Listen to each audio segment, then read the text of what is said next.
আসসালামু আলাইকুম রহমতুল্লাহ। নবী করিম সাল্লাল্লাহু আলাইহি সাল্লাম বলেন যে, দেখো, তোমাদের মাঝে ইমানদার ব্যক্তি আর বেঈমান ব্যক্তির মধ্যে পার্থক্য কি জানো? বেঈমানে গুনাহ করলে কি ভাবে, আর ইমানদার গুনাহ করলে কি চিন্তা করে। ইন্নাল মুমিনা ইউরা যুনুবাহু কাআন্নাহু কাআদুন তাহতা জাবালিন ইয়াখাফু আন ইয়াকা আলাইহি। যে যখন ইমানদার লোক গুনাহ করে তখন সে ভাবতে থাকে, সে চিন্তা করে, হায়, আমি তো একটা গুনাহ করে ফেলেছি।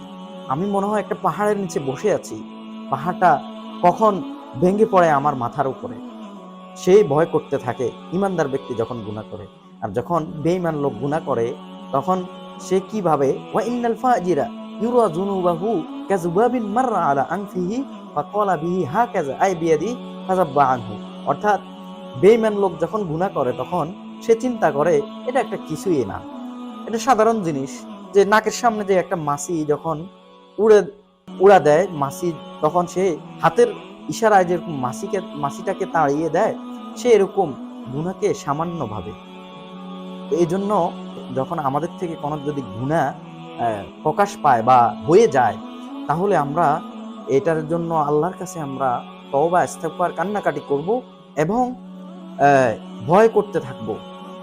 কারণ এটা হচ্ছে মুমিন লোকের চিন্তা ভাবনা এবং মুমিন লোকের আলামত। আল্লাহ তাআলা আমাদেরকে আমল করার তৌফিক দান করুন। আসসালামু আলাইকুম।